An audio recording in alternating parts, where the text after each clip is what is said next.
Thank you all for joining us, and obviously thanks to our panelists.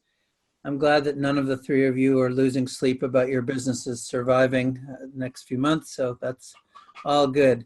We really are honored to have you here, and I want to get right to this because we have, I think, an awful lot of folks on, now over 700 folks and growing, who clearly want to get your perspectives. Let me just make a couple of very quick overview comments and announcements. First, for everybody who perhaps has not been joining our webinars all month, we now have a May series, and at the end, we'll share with you some really interesting speakers who we're going to just continue this due to popular demand. This, of course, is all built around the Hirshberg Entrepreneurship Institute. Bob Burke is a regular there. INFRA and NCG will be active with us this year, as will over 40 investors who are looking for deals and looking to meet companies, and of course many wonderful veterans in the natural industry. Will have also words from Whole Foods and others as well. So it's next Thursday and Friday, and for $50. I can't imagine in 2 days you can get any more value or content. So I hope you'll register and join us. You can obviously come in and go out over the 2 days, but wonderful cases, and I think it'll be especially poignant this year to hear the advice and counsel in our very rapidly changing marketplace. The Institute and this series is brought to you by New Hope Network, the Januzzi Group, Bank of America, and Whipstitch Capital, and we're grateful to our sponsors for helping to keep the lights on here. I will mention also there is another webinar in April. Tomorrow, Sonal Shah, who was President Obama's head of the Office of Innovation and Social Engagement. She actually created that office. And then more recently was the Pete Buttigieg's policy director, but an entrepreneur in her own right, who's done quite a lot of really interesting investing in entrepreneurship in sort of bottom of the pyramid social investing. And I think you'll find her really interesting. And then the Institute next week, and then we'll resume the webinars after that. Today, as you know, we have three really critical players to all of us in the trade. You know, I can tell you here in New Hampshire, this is who we shop with. This is in rural America. You know, our co-ops and our independent natural stores are how we get our goods. But obviously, we're not just a rural phenomenon here. This has been a rapidly growing part of the sector and a really critical entry point, particularly for younger, earlier emerging entrepreneurs. And of course, last year, KeHE, a long-standing partner for many of us, inked an exclusive an arrangement with INFRA to be their primary supplier. Shouldn't have said the word exclusive, but primary supplier, and obviously supplies our friends at the co-ops as well. So wonderful of you three to join us. Thank you. Today, folks, you're going to be, our moderator will be Bob Burke, who I think probably needs no introduction. Bob represents many emerging brands with the Hirshberg Institute and with his own work at Natural Products Institute. Bob has been very catalytic in helping as a connector, as a coach, and really has his ear to the ground, which is what makes Bob an ideal and perfect moderator for us. Bob began his career at Stonyfield for 11 years. He built our sales and marketing organization and really put us on the map. And so he has the real world practical experience that many of you are in of being out there trying to compete, trying to get to market, trying to figure out what all these, how to get around all these hurdles. And obviously with all of his many clients and contacts is particularly ear to the ground right now in this very dynamic period. So without further ado, I'll turn it over to you, Bob. Thanks for being here. Thanks, Gary. Hi, everyone. I'm Bob Burke from Natural Products Consulting. I'd like to welcome everyone to a conversation today with INFRA, NCG, and KeHE. We'll be joined by Pat Sheridan, Interim CEO of INFRA, i.e. the Independent Natural Food Retailer Association, Ben Nauman, Senior Director of Purchasing, NCG, National Co+op Grocers, and Katie Paul, VP of Category Management and Growth Solutions at KeHE Distributors. Our main focus today will be questions and concerns around navigating the distribution and retail environment during the COVID pandemic. We'll touch on promotional programs, consumer demand trends, best practices for suppliers in addressing the demand surge, and overall, how best to engage distributors and retailers at this time, and much more. And so our format today is we're going to start with an overview from each of our panelists.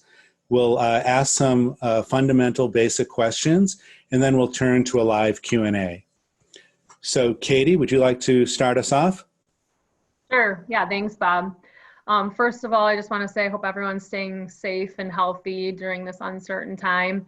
And a huge shout out and thank you to all of our frontline industry personnel. I know at KeHE we have plenty in the warehouses and truck drivers, and I know many of you have the same. So thank you guys for everything you're doing. I think I'd start out by kind of saying that, you know, the world as we know it today is transforming and continues to transform daily. So I don't think any one of us can call ourselves experts on COVID specifically. And everyone keeps kind of talking about this new normal and what that might look like. And we know that whatever it is, it doesn't look the same as it did 8 weeks ago. It doesn't look the same as it did yesterday. So we're all kind of trying to learn together here. So keep that in mind as I go through this. But as Bob said, I'm Katie Paul. I lead our category management and growth solutions teams at KeHE.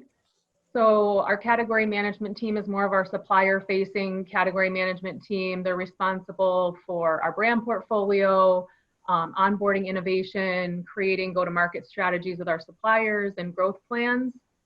And then our growth solutions team is more of our retailer facing category management team. So they're responsible for partnering with our retailers during category reviews, providing insights, data, trend analysis, and whatever they may need to support their growth. For those of you that aren't partnering with KeHE, which is about 25–30% of you, KeHE is about a $6 billion organization, natural specialty food distributor. We distribute about 70,000 SKUs to about 30,000 points of distribution across the US, Canada, as well as in the Caribbean.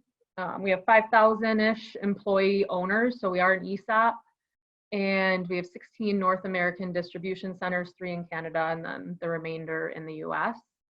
I've been with KeHE about 11 years. I've spent time in category management, pricing, analytics, integration, smart assortment, and growth solutions. So bounced around a little bit, and I've been leading the team now for about 15 months. So thanks for having me and having KeHE being part of this, both Bob and Gary. I think I wanted to start out mostly by just talking about what the impact of COVID has been on consumer behavior, because I think that's where this all started. And then we'll go into more of how it's affected supply chain and distribution, and maybe some recommendations for brands, whether they be small, emerging, or stable, larger brands. So the first thing I would say is Brandon Barnhold, our CEO, he did present on a Naturally Chicago panel. I think the team is going to put that into the webinar chat if you want to watch that, as well as I presented with Spin some similar information, so I don't just want to reiterate that. So that will also be posted if you want to reference either one of those recordings. But from a consumer behavior standpoint, buying patterns we see have completely shifted. Throughout the weeks of the pandemic, we think that 3 distinct phases have emerged, and overall, the buying behaviors are different in each of those phases. So the first one, kind of starting towards the end of February, was your proactive stock up phases, and also proactively being have health and wellness. So vitamins, supplements, herbs, digestive enzymes, those were some of the things that did really well in those beginning phases. Phase 2, we saw the massive stock up. So this was mid-March, things that were flying off out of our warehouses and flying off shelves would be your general merch. So toilet paper, paper towels, cleaning supplies, frozen. So that was your massive stock up phase. And now we're kind of getting into this new habits, new behavior stages in April. And that's really just kind of the quarantine stage where we're seeing staples do really well. So soups, pasta, ingredient type products, baking mixes, things like that. And consumers are actually purchasing more natural products in general. We're seeing that the number of additional buyers in natural natural products is growing and continues to grow. The intent of that purchase, we're not quite sure. I do think that consumers have been forced to buy alternative products to their standard brand. And some of those alternative products that they've been forced to buy because of out of stocks were natural products.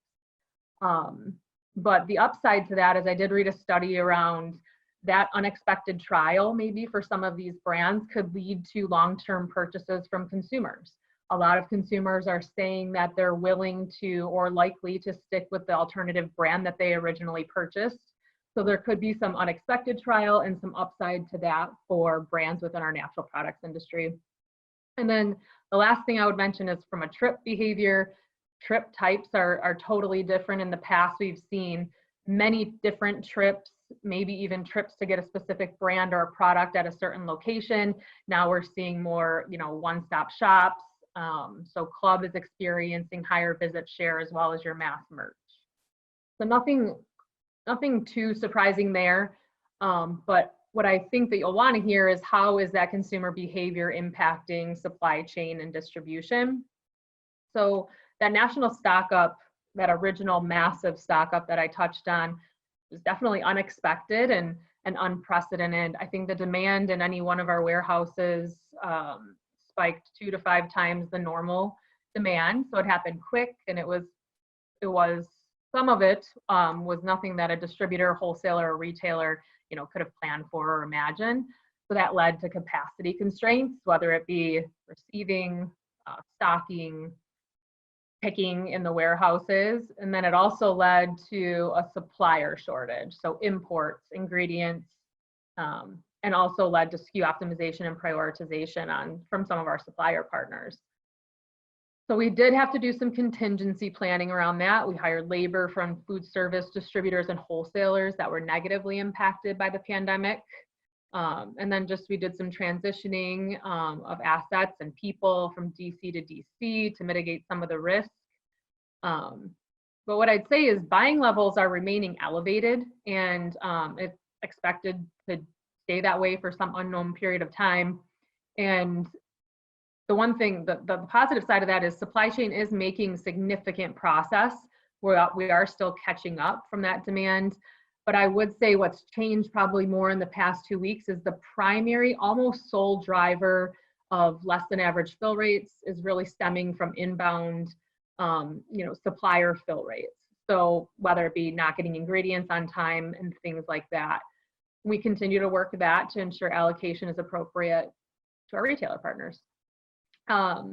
And many suppliers are limiting, the number of SKUs, their core set of SKUs, or doing their own SKU optimization, and we're working through that with suppliers. So we just ask that if you are a current KeHE supplier, continue to talk with your category management team, with the category management team, as well as with your supply planners to ensure we know what's going on from your assortment standpoint, your availability, and capacity and potential capacity constraints on your side. So I think what I would say from an emerging brand standpoint and how should maybe you guys approach these changes, I bucket it into 3 key areas. Innovation, which includes new brand launches and new product presentations. The second being promotional support that I'll touch on, and the third being kind of just the logistical aspects of it. So from an innovation standpoint, I would say KeHE has not slowed down on either starting conversations with new potential suppliers or onboarding innovation into our current brand portfolio. So depending on the category, over 60% of what we onboard into our portfolio is driven by the category manager at KeHE's decision, as well as our innovation methodology. I saw a question come in around what do we look for in new innovation. I would say there's 5 key factors for us. It's ingredients, taste, salability. We do look at purpose-driven, something that aligns with our mission, our values, and something that a consumer could resonate with. And then lastly, innovation. Are you capitalizing on an existing trend, or are you, launching a new trend? And I think with Expo's cancellation, we've probably met with more new and emerging brands than our average April might have looked like last year. And we're continuing to onboard brands into KeHE Elevate, our emerging brands program. So with that, I would say we're just trying to make sure, although some retailers have put a pause on bringing on new items and new brands into their portfolio, we want to ensure that when they are ready, because they will be eventually, that we have a robust pipeline of innovation to support them. So I would ask that if you are not currently doing business with KeHE and you want to submit your innovation, Julie is going to be posting our category management roster soon, and we'll provide a link to where that will be posted. And that's going to include direct contact information as well as their category responsibilities. So I'm asking you to reach out. Each category manager is requesting innovation and samples in different ways, but I would ask them, their preferred method, whether that be sending samples to their home or sending them to the KeHE office, and they might pick them up on a regular basis. And then the second way you could submit is through RangeMe. If you do partner with RangeMe today, KeHE is constantly, and the category team's constantly in there foraging and looking for new innovation for our portfolio. With that, I would say give us some time. We get thousands of submissions on a weekly basis, so it takes time for us to go through those and request samples and start discussions with you guys as well. And then lastly, I would say, and I don't want to speak for Pat or Ben, and they'll speak to innovation on their side, but I do think that some retailers are looking for innovation, and some of it is forced and some of it is wanted. And the reason I say that is from a forced perspective, there's a lot of long-term out of stocks that are going on right now from existing brands that are on the shelf. And this is giving, what we're seeing most recently, it's giving new brands an opportunity to fill a void that's on the shelf of a retailer right now. So we're working through providing replacement recommendations on those long-term out of stocks to our retailers so they don't have that hole on the shelf. So some of it's forced, like I said, and then others, we're still meeting with their category teams on a regular basis, providing them with new brands that we've brought into our portfolio. So there is a subset of retailers that are looking for it. If they're not, though, what my recommendation is just to hunker down. It sounds so weird, but just use the time to work on your strategic plan. Use the time to work on a go-to-market strategy. Use the time to work with KeHE and the category management team so that when they are ready, we're ready to execute from a inventory standpoint and everything else. So that's kind of my spiel on innovation, and I think I'm looking at it maybe in a positive light, but that's just kind of who I am and how I tend to look at things. From a promotional support standpoint, a lot of questions are coming in around passing promotions to retailers during this time. All I can really say here is we have a broad customer base. There's varying approaches to promotions right now. Some retailers are promoting as usual. Some have temporarily paused their promotions. Some are creating accrual funds and going to use those promotions at a later date. But most are expecting KeHE to continue to pass those promotions. The one thing I will say is, in general, this past month, our outbound promotions have been higher than our inbound. So we are passing it to support those retailers and the additional in-store expenses they might have at this time. But from a promotional standpoint too, we're starting to think about the holiday timeframe, and I would say that promotions are more important than they might have ever been for holiday. And the reason I say that is, well, number one, consumers have reduced incomes. The last study is 25 million Americans are, unemployed right now, and it's estimated to rise. So what we're trying to think about is for the holiday timeframe, when consumers are finally able to gather with their families again and experience traditions. As an industry, we're probably going to have to meet them where they are financially. And the way that we're going to be able to do that is through promotions and value. So I would say I don't think promotions are going anywhere. It's just been a rocky road the last month or so. And then I saw some questions around logistics, more like fines and things like that. We have suspended fill rate fines for the March and April billings. I think that goes unsaid. Invoice payments, have we slowed down on paying invoices? What I would say here is we understand the importance of payments, specifically right now where suppliers are making more investments on increased capacity and inventory levels and things like that. So we we definitely understand the importance, and our availability on our ABL is currently at the highest point in KeHE's history. So we're in a very strong financial position and are continuing to process payments as normal. And the last thing I wanted to touch on before I turn it back to you, Bob, is our KeHE Holiday Show. We had 900 suppliers registered for this physical show that takes place every June in Chicago at the McCormick Center. And due to public health concerns and travel restrictions, we weren't able to host that show, or are not able to host that show. So as a result there, we've refunded all booth fees, we've refunded all sponsorship fees to suppliers, and we've actually developed a virtual experience for this show that is free of charge for those suppliers that were originally participating in the holiday show.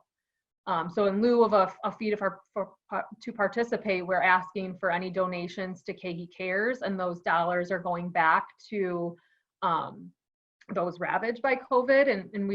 And our suppliers, you guys, have donated over $100,000 so far to KeHE Cares. So that's great. And we're excited for this virtual event. It's going to be a different selling experience for suppliers. So my only last advice is approach a virtual show a lot different than a physical show. I mean, a physical show, you have to be there, be present, be sampling, be demoing. Those are some things that we're not going to be able to do in a virtual environment. So it's going to be important, I think, to retailers, and maybe Pat and Ben can touch on this as well, is, discounts for the holiday time frame. Your images need to be up to par, and just clear communication, precise attributes. Those are the things that in a virtual environment will speak to more sales. So times are changing, and it's so fast, but that's just some of the things that I've seen so far. Wow, that was fantastic. Very comprehensive, very upbeat, a lot of great things for suppliers who are in attendance here to hear about, and it's great what you guys are doing with KeHE Cares. So really, really great. So Ben, we'd like to move on to you, and you got to unmute yourself, Ben, and tell us about how NCG is navigating through these challenging times. Great. Thanks, Bob. Am I unmuted now? We can hear you. Thank you. So just a little background on NCG. As I think the introduction indicated, I'm the Senior Director of Purchasing at NCG. NCG is a secondary co-op. It's a co-op of co-ops. We represent 147 retail food co-ops around the United States, operating over 200 stores, just under $2.5 billion in retail sales. We consider ourselves to be kind of the third largest chain in the natural products industry, kind of more pure play natural products retailer. We have been uniquely positioned, I think, in the face of this crisis by the very structure that we operate. We were created by those 147 co-ops to deliver for them many of the economies of scale of being a chain, while also preserving for them their autonomy and independence and ability to function as an independent retailer. And I think that's going to be very similar for our friends over at INFRA here. And I think that structure has actually been beneficial to us during this period of time, where the challenge related to the supply chain required a more chain-like approach. Our members had NCG working on their behalf to leverage scale and those relationships. And at the same time, we also had 150 different buying agents out there in our member co-ops who are used to acting in a procurement. They're not functioning solely on the basis of what headquarters tells them to do. And so they've been able to be very agile, and nimble, and respond to needs for supply in ways that at times we've not been able to for them at NCG. I think Katie did an excellent job of describing kind of the discrete phases, what we've seen up to this point in time with the COVID-19 crisis here. Our business, our members' business, for the month of March was up about 30% year over year, just under 35% year over year. The best week of that, we saw a surge of right around 60% growth over prior year or same week prior year, and very, very difficult level of volume, to manage out of some relatively small stores. Our average basket has doubled in this time frame. However, transactions have fallen off, quite a bit, and I would say quite a bit of the reduction in transactions is by design, right? It's how we're managing through the public health crisis. I think in terms of what we've seen, I'm extremely proud of our retailers in terms of how agile they've been through this period of time. I've seen a fair amount in social media that's suggested that grocery retailers are heroes, or those working in the food system and healthcare space are heroes right now. And I think that that's true, but I think it's probably profoundly understated in terms of the heroics. There's all of the work that is done on the front line in the face of this, to just ensure that our communities are receiving groceries. And then there's all of this additional effort that has gone into figuring out how to ensure that payments become contactless during this period of time. Many of our members were not operating with e-commerce or curbside delivery or that sort of thing prior to this crisis, and so they've rapidly kicked solutions into play for those sorts of things. There's the need to secure PPE for their staff and kind of retrofit their stores with new protective measures, as well as establish sort of metering in the stores so that a limited number of shoppers can be in the space at any given time, and then retool bulk departments so that they shift towards a more contactless form of selling, and prepared foods departments as well. And so all of these things happening while managing, again, for the entire month of March, a 30% surge over the prior year, and supply chain partners who were dealing with their own challenges in that space. I think we NCG co-ops do a small amount of business with KeHE. We do a lot of business with UNFI, and of course work through a challenging situation with UNFI. I think they actually, our members might not agree with me at all times on this, but I think they performed pretty remarkably in the grand scheme of things in terms of their ability to service us during that demand. And then I think Katie spoke to very well the reality that now the biggest challenge that we face in the supply chain is actually with the vendors. It's with the manufacturing community. I think last week our fill rate, vendor portion of the fill rate is pushing north of 25% now, where our members are not getting a full quarter of what they're ordering as a result of the distributor not having those items. And that's just the UNFI portion of that. So, hey, Ben. Yeah. Ben, sorry, it's Gary. I just have to jump in. Forgive me, but since that point is coming through now twice, are there specific categories that are coming up shorter than others? I think Katie touched on a decent number of them. No real surprises there. The baking category has been especially hard hit up to this point in time. Households have been especially hard hit. If you've got toilet paper in any form or fashion, of course, that's pretty important right now. But then, a decent number of center store categories too: pasta, pasta sauce, soup, broth. I think some of the spins and other web conferences have covered pretty well many of those categories, and I probably would have less to say without being repetitious anyway on those. I don't think there's anything that's been a really significant surprise for us in that space.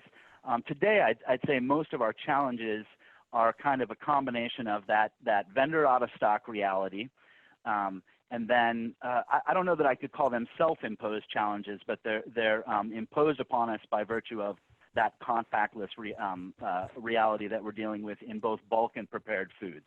Our member center stores are still experiencing a very, very powerful surge in volume, and I'm impressed at the shelf integrity that I see when I'm out visiting our member stores.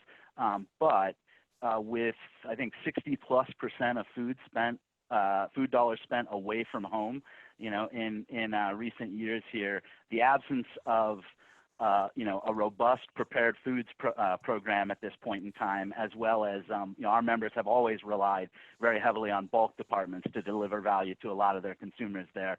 Not really being able to offer bulk in the same way right now has had a fairly significant impact on sales. For the first few weeks in April, we're running slightly under where we were same time last year.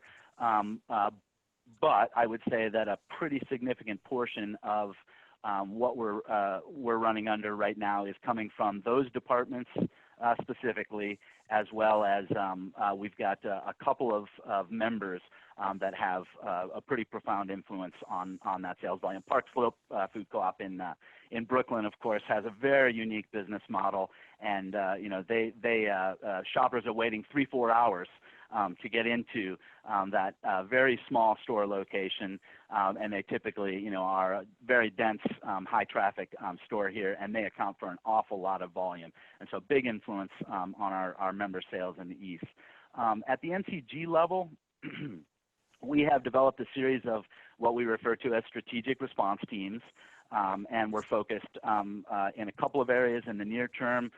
E-commerce is an area, kind of expanding that to ensure that more of our members can serve those in their communities that aren't able to get out to the store ever. Expansion of home delivery and curbside pickup. We're looking at retooling our bulk departments, and we've got several different experiments around the country running for that sort of thing right now, providing our members direction on what we think will work best for bulk going forward. Retooling prepared foods departments. I'm really excited that we're starting to move in a lot of the marketing that I'm seeing coming out from our members as independents away from guidance focused on kind of public health and the restrictions associated with the shopping experience to that which we're offering right now that is meaningful to shoppers who are forced to shelter in place. And that's beautiful to kind of feel like you're back in the business of being a merchant, again, and able to help people solve for, as I think Katie was suggesting, a very different set of need states than we had maybe 8 weeks ago. We've got a couple of other strategic response teams, new projects. One is an effort to adapt we decided to cancel our summer show, our Convergence event this year as an in-person event. So we're looking at moving towards something I think pretty similar to what Katie described in terms of a virtual tabletop, virtual event going forward. And I'm especially excited to see our friends at KeHE and UNFI doing something similar here. For many of our co-ops, the Convergence event may actually be the only trade show they would attend in a given year. They might not attend an Expo East or Expo West ever here. So if we can expand the number of touch points by learning how to do this virtual thing well, I think that's good for both co-ops and especially emerging brands here. The last, I think, strategic response team or initiative for us, before I speak to a couple of other things that we're going after right now, is just focus on this supply chain issue associated with either vendors that can't get raw materials, as Katie spoke to, have greatly reduced the number of SKUs they're producing, maybe are allocating limited inventory to distributors, that sort of thing. So figuring out how we can adapt our shelf plan, if you will, in an environment that is as volatile as the current environment is. Kind of looking forward here just a little bit, I think Katie spoke well to in the holiday reality, the importance of value and the reality that we're moving up towards, I think, 30 million, somewhere in the space between 25 and 30 million jobless at this point in time, something we've not seen in a very long time in this country. And so a big part of what we in the purchasing department are focused on, and this is an area of guidance for brands and emerging brands in particular, is value-priced offerings. Being able to serve, whether that's, some of our members have said, hey, can we do club packs? We operate a relatively small retail footprint. We've never done this sort of thing before, but can you get me that sort of thing right now? Because our shoppers are looking for that, especially as they're making fewer trips. So value-priced offerings, we're certainly looking and working with UNFI on expansion of our private label equivalent partnership right now. That's important. Those products are selling extremely well for our members. But while we can't afford to not give a certain level of attention to the economic reality for many, and I believe the psychological impact extends well beyond the jobless of the economic reality. The other thing I think we have to keep in mind here is that the rest of the population, those that have not been directly impacted by joblessness, in many cases have no less income than they had before. They can't eat out right now. They can't spend money on entertainment right now. They can't travel right now. And so the grocery store may actually be one of the few places that you can splurge and treat yourself. And I think, you know, finding opportunities for folks to do just that. I was spent a little bit of time on the phone with one of our members earlier this week who's planning to focus a little bit more on how you convert the bathtub and the bath in your home to a spa type experience, because you can't go out to the spa right now. And even as they open, you know, here, and sure enough, when we dig into the data, you know, bath salts and even bubble baths, both of which, you know, had been down up to this point in time, you know, are up even without an expanded focus on merchandising those sorts of items and, you know, presenting that as a solution to shoppers here. So I think part of our focus is shifting towards, you know, value and those that are going to struggle with some of the entry-level price points that we presented them with up to this point in time. And the other part of our focus, you know, is going to shift towards, as co-ops I think have always done, solving for the need states, you know, of their communities and being very responsive, you know, to the folks in those communities because they're owned, you know, by their shoppers. That's hey Ben. Yep. That's awesome. I think we'd like to Stop move there. on. Yeah, this is all fantastic information. I think when it comes time to the Q&A section, you guys have done such a great job. A lot of bases are going to be covered. But we'd like to move over to Pat and hear how Infra is dealing with a lot of these things as well. Sure. Thanks, Bob. As Bob and Gary mentioned, I'm interim president and CEO of INFRA, Independent Natural Food Retailers Association. We, I like to call us a cousin of our NCG friends, and we're actually on the same street, about 4 blocks apart.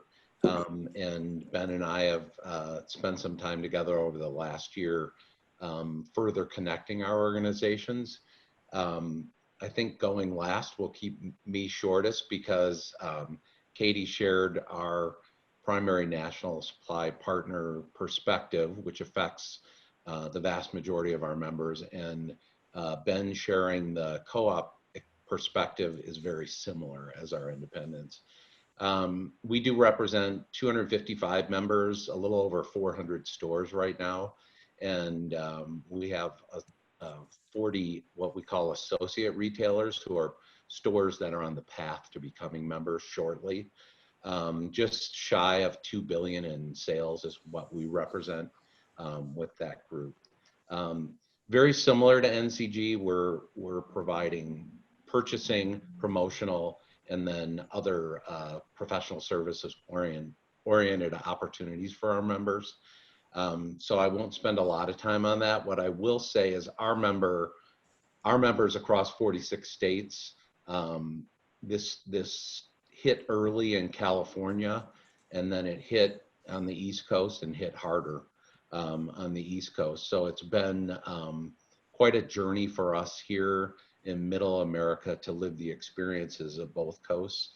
And as that still continues, frankly, to close in where we live now. I too am impressed by the small independent retailers. I believe that co-ops and independent natural food stores were likely the first to put in place protection for their employees. The media spoke about the large retailers, and it was already old news for our retailers. So that's a point of pride for us. From an infra perspective, we provided them very similarly to NCG resources on how to deal with COVID-19, not only from a on your floor experience, but also in partnership with KeHE, helping them understand what was happening in their distribution center. And once again, going across the country, it just seemed like one day when things got really good in one place, they got really hard in another place. And I think that's a continuing theme. Our partners work really hard to level that, but as both Katie and Ben pointed out, we're at that place now where the CPG companies are making decisions and smart decisions for themselves to respond to making sure that they have their best sellers in the pipeline, but also the fact that they may be lacking employees to actually fulfill the ramped production needs. And then there's shortage of raw materials in the supply chain, and we're seeing the effect right now. One last one I've been hearing in the last 2 weeks is there are some brands that have removed SKUs because that particular SKU or that line required a closeness in manufacturing that didn't allow for people to social distance. I will say quickly, I agree with Katie, I did smile when she said that, because I think that's an opportunity for brands out there to look at what isn't being filled. Can you be an alternative, and can you be the new normal? Because some of the large manufacturers, I suspect, will actually not go back to filling those product lines. Our stores had the same experience. It would be redundant to repeat these phases. I will say that some call the current phase we're in the stay-at-home comfort luxury phase, and that harkens back to both what Katie and Ben shared. Those of you out there who might have a brand that would be considered more comfort or luxurious, I do think there's some longer legs for you, because as Ben pointed out, and very unfortunate, I happen to live in the Twin Cities, as does Ben, and we had a very robust and vibrant restaurant community here. One that I and many people who live here enjoyed, and we do our best to support during these times, but the reality is the vast majority of restaurants are not able to survive something like this, and they won't. And while that's truly unfortunate, I think it's a great opportunity for our retailers, and I think it's a great opportunity for brands to provide product that us consumers can purchase now and turn into our restaurant experience at home. So that's kind of what I'm seeing in the future, and I think it's longer term. Ben mentioned, I think their March was up 30-some%. Ours was up actually a little higher from a member standpoint, and although there's a range right now, in the last week, I've spoken to several members directly, and they're anywhere from up 45% to up over 100% still, depending on the market space they're in. Wow. That doesn't come without a cost. They're paying their employees, they're providing personal protective equipment, they're adding employees so that they can rotate through, they're providing curbside pickup. They're going into the e-commerce world, which is a great opportunity, but is a whole different retail model for them.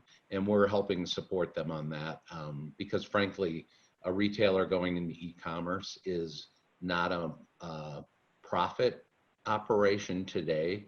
It's a big learning experience. And I think NCG, well, as a matter of fact, I know NCG because I actually am working with NCG to figure out how our two organizations can support all these independents and co-ops as they learn to sell through these new channels and part of our new normal. Working with INFRA, I'll leave it to, I think a deck's going to be shared. There was a recent presentation that followed up the cancellation of Expo West.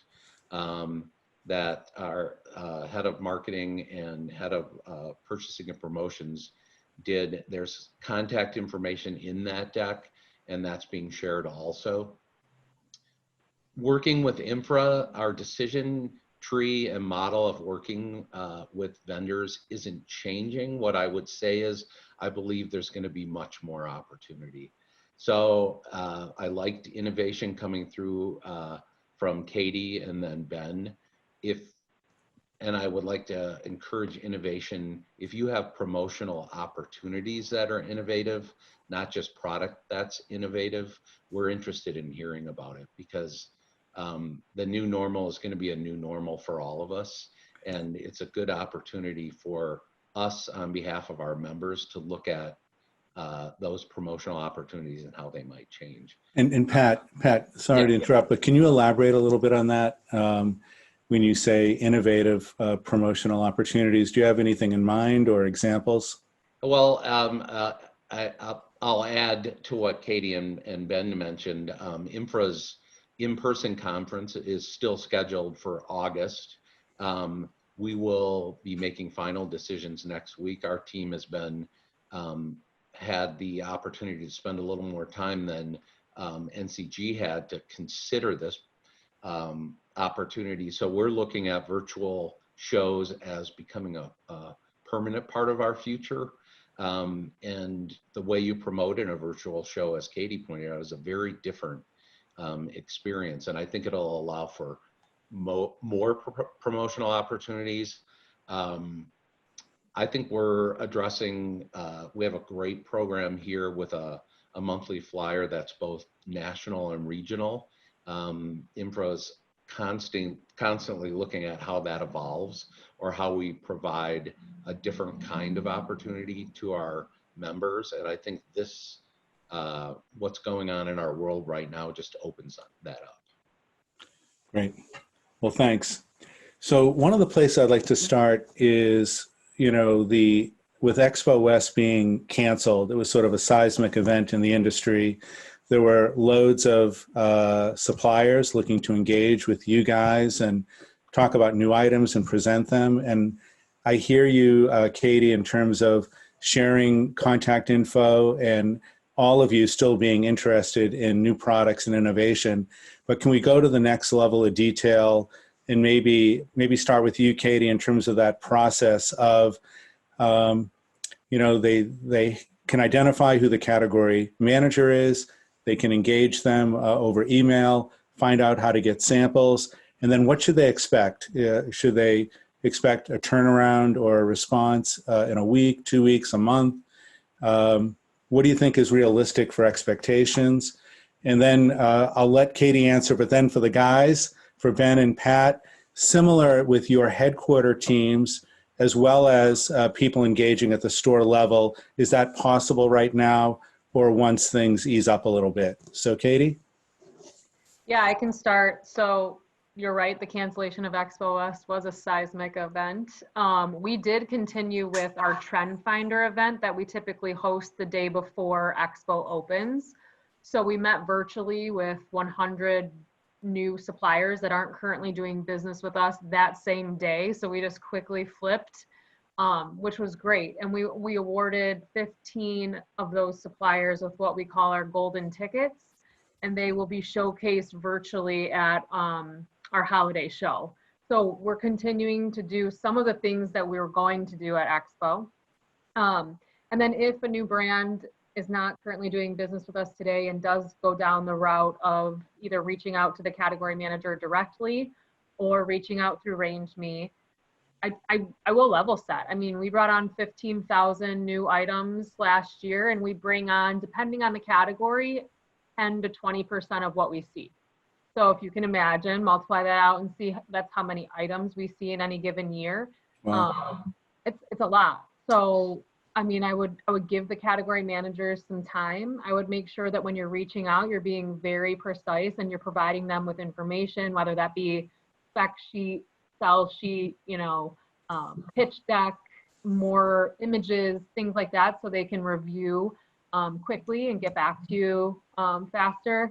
And then same thing from a range meat perspective. I was talking to Christine, our vitamins, minerals, and supplements category manager, and she had 220 submissions in a week on range meat. So same thing, she's committed to going in there and going through them. It does just take time. I would give it a couple weeks before expecting a response back. You can also send samples. I don't recommend sending samples directly to our office right now because some of the CMs are going in there and picking up samples and some aren't. So you don't want, especially if it's a more perishable item, you don't want it sitting in that office right now. So I would wait till you get a response from a sample perspective. Great, thanks. And Ben and Pat, anything to add as far as dealing with your headquarter teams or people in the stores? Sure.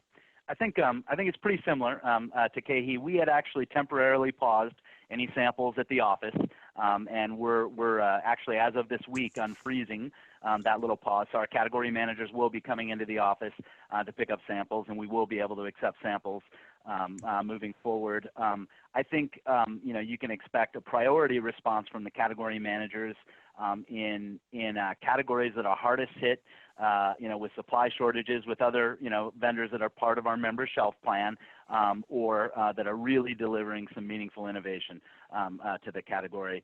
Anything, that kind of falls in that middle space between, they're probably not likely to give much priority to right now.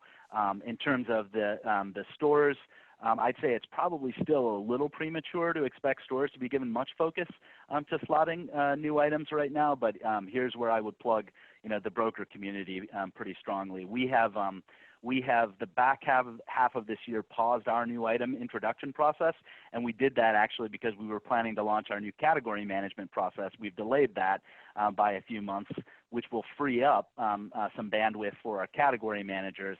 But I would not say that our ability to get new items introduced and out to the shelf across all of our members will be as strong in the back half of 2020 as maybe the first half of 2020 or early 2021.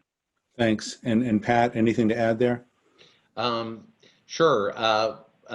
You can send samples to INFRA headquarters. We have a process here.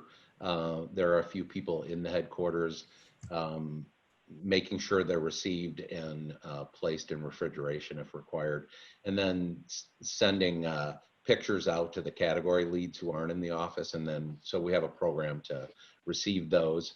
Like Ben said, the primary categories are where we're lacking, and so you can certainly expect response, but it will be prioritized that way. Overall, for new products, INFRA was actually, like many things, disrupted by COVID-19. Has been working both with KeHE and with some direct vendors and other partners on a new product program.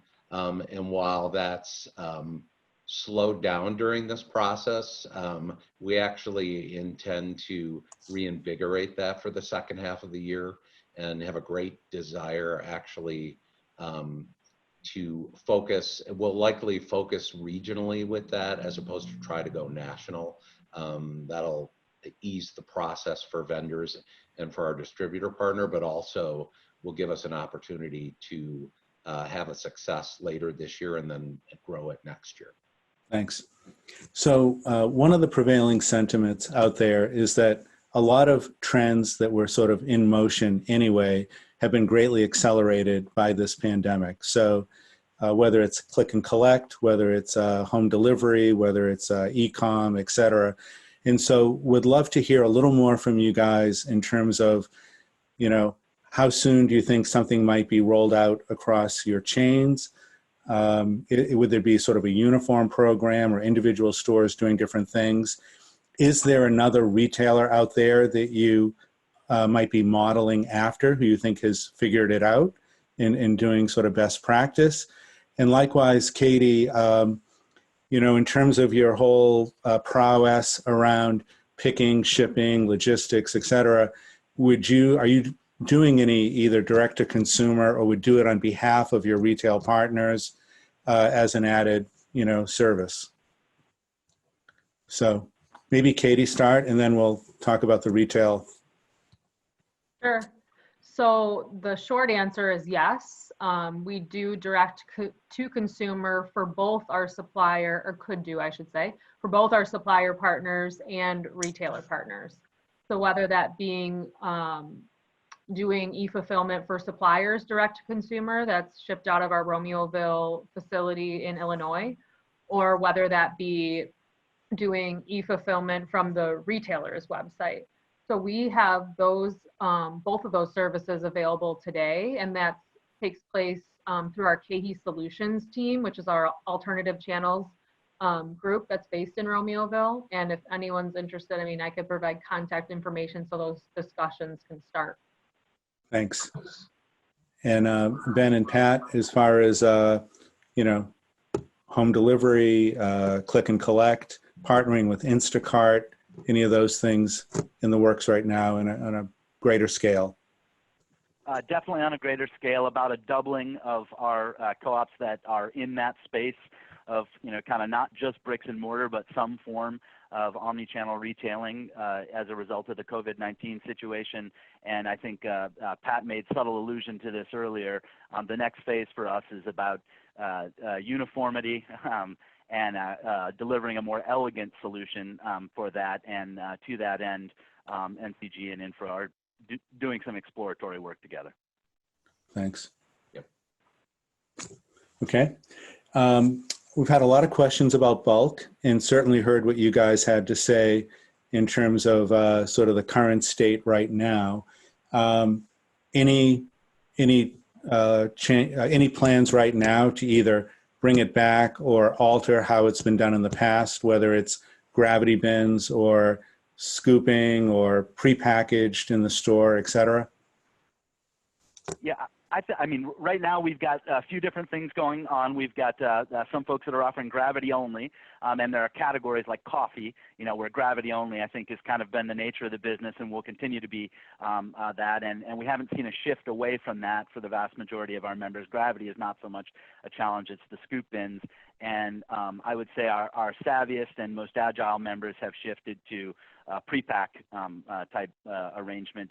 And what I've seen that I really like in that space is the extent to which it looks to me like the sales per square foot in some of those bulk sections when they're on gondola runs may actually improve just a little bit over what we've seen when, you know, shopper can come in and buy just a little bit.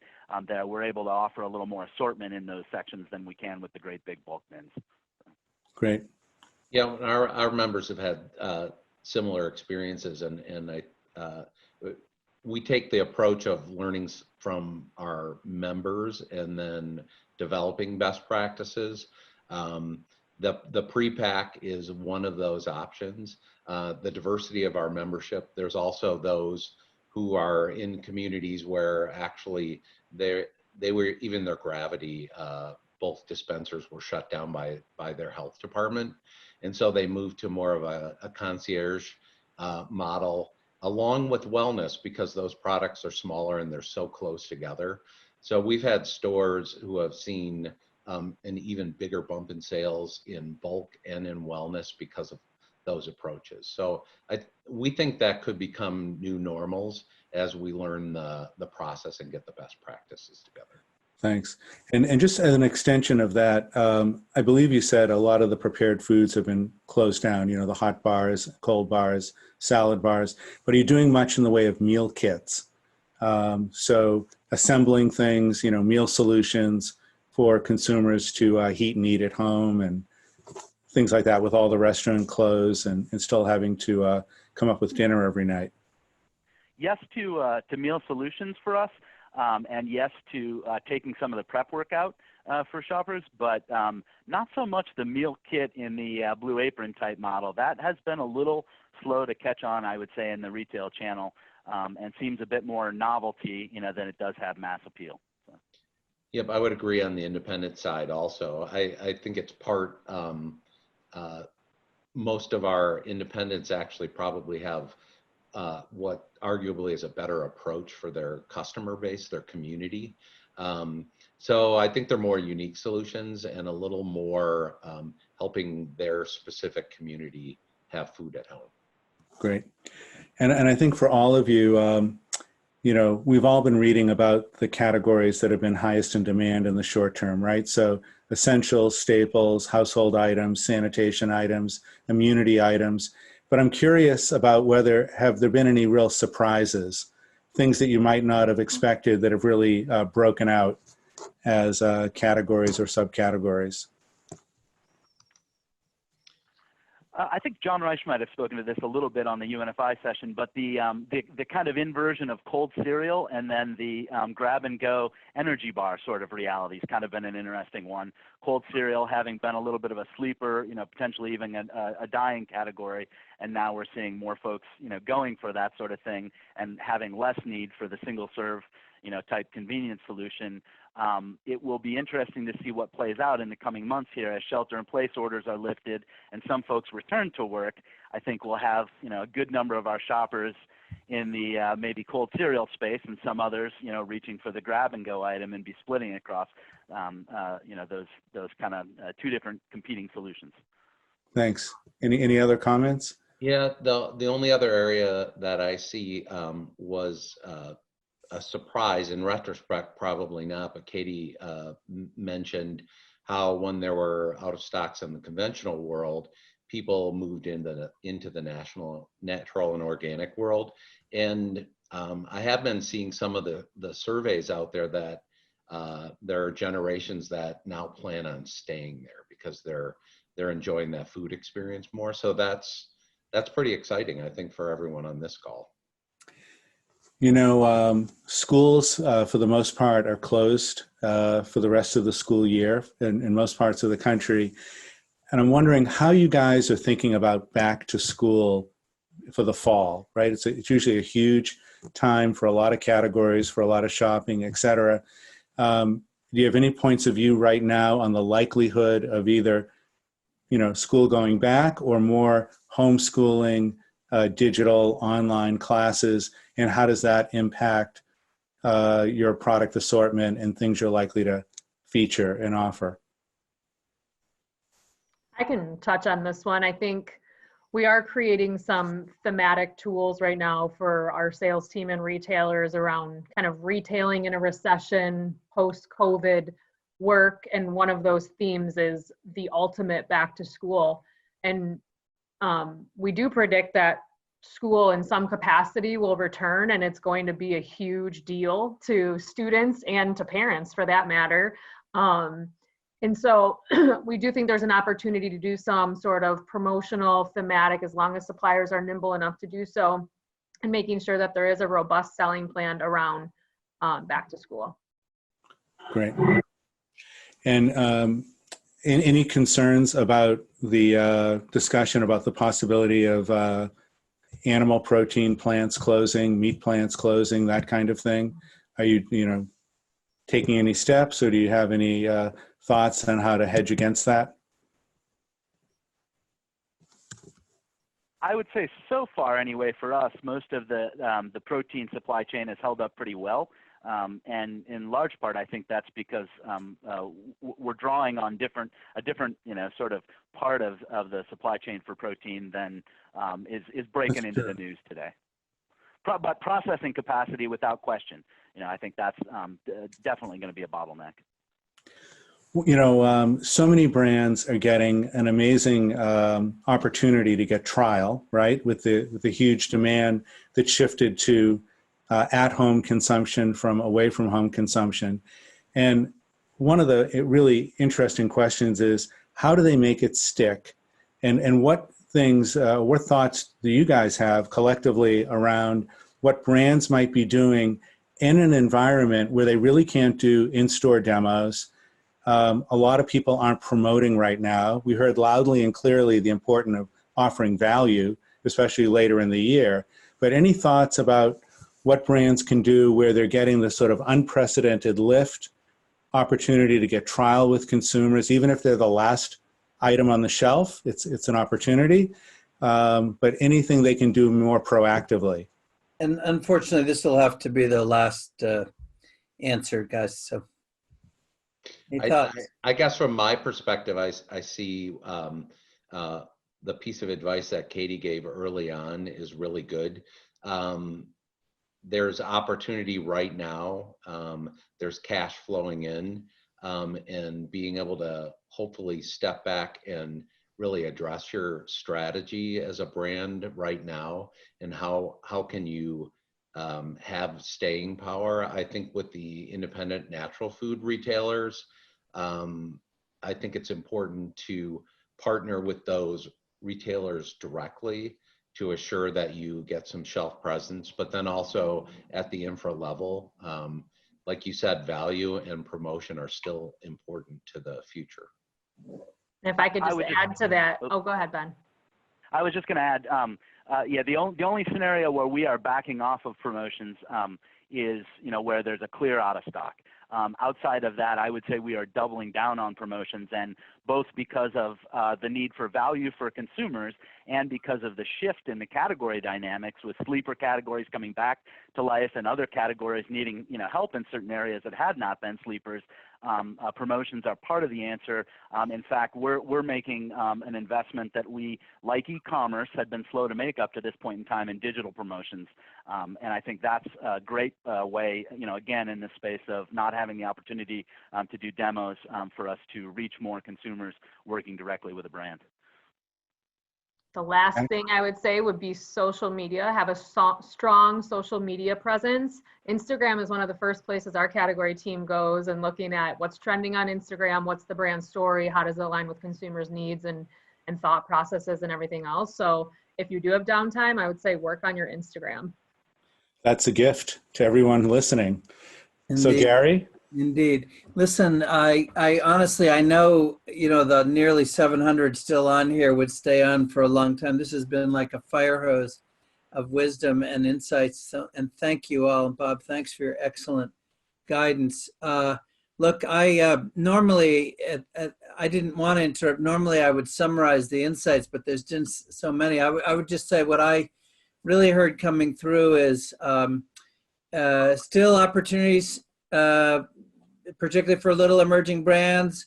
Look out there, go visit your stores, see what's not selling. Can you fill in? Obviously, promoting and value is on everybody's minds right now. And I think that last piece of advice, Katie, and I was watching Pat and Ben nodding also, get your act together. This is your moment. I mean, consumers are desperate to know who they can trust. And that's for their safety, for their health, the supply chain, and so social media is the gift to us all, right? We can't compete with the bigs on promotional dollars or gross margin or allowances, but we can sure as heck tell a great story. And always it's great to have chefs who happen to have some time now, sadly, farmers, people who really know the integrity that you represent out there talking. So I think that is such a good piece of coaching. Everybody on this who've been with us today, thank you for joining us. This is something that we will continue to do all month. And as all three of you have said, all four of you, it's incredibly dynamic. I mean, I look forward to mid-May, what we're going to be talking about then, right? So I will tell you, there were a lot of questions here that were asked that we couldn't get to. The questions will be passed along to our panelists. We will do whatever we can to get you those answers. I know that our team here, Julie and Carleen, have kept the resources coming, so follow through, contact, etc. Katie, you're going to get hit with a lot of questions about how to handle the show, the virtual show. Ben, you are too, and Pat, once you guys figure out what you're doing with yours. So I think people are looking for that kind of coaching. Carleen, can you quickly flash up the webinar slide? I want to respect everybody's time here, but just to remind you all, speaking of hope and inspiration and a dynamic place out there, we've got Sonal Shah speaking with us tomorrow about her experiences on the sort of more mission-driven bottom of the pyramid, helping out those in real need who are often left out of these conversations.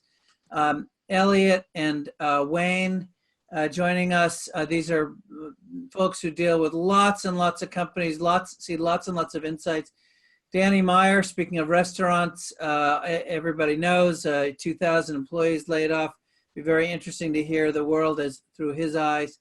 And then you see Jane and Marcy, also some excellent CEOs and suppliers with very different categories, also talking to us. So stay tuned to our webinars. And again, to the Entrepreneurship Institute, I can't stress enough, we're here to try to help you grow your business. We're here to help you adjust. The generosity of the time that these wonderful people just spent with you today. We have many, many more investors, experienced CPG people, retailers, analysts. Carlotta Mast will be sharing some of the very latest breaking insights in terms of strong categories and pulsing and so forth. And then again, if you want to pitch, why not watch 14 folks put themselves, on the guillotine for about 30 investors at any given panel. There's over 40 investors that day. Watch what a good pitch is and learn what not to do. But great opportunity to be raising capital right now as Katie closed us there with, get your own internal strategic and communications act together. This is also actually a very good time to raise money. There's a lot of money out there that has pulled out of the stock market that's looking for emerging national and natural trends. And look, I just want to again come back to all of you today, all of you wonderful presenters. We many of us, and I won't use numbers here, but many of us have been at this a very, very long time. And while there's a lot of tragedy in the aftermath of COVID, there's also, as you've all said so beautifully, a lot of opportunity. The earth has been screaming, and we haven't been listening so well, and we're listening now. And and people's health has been, American health has been on the downturn, and you all are really in the preventative healthcare business, and people are paying attention. So thank you for your contributions. Thank you for your contributions to all the listeners today, and to everyone, stay safe and stay in touch. We'll see you all soon. Thank you again. Bye-bye. Thanks. Bye-bye. Bye.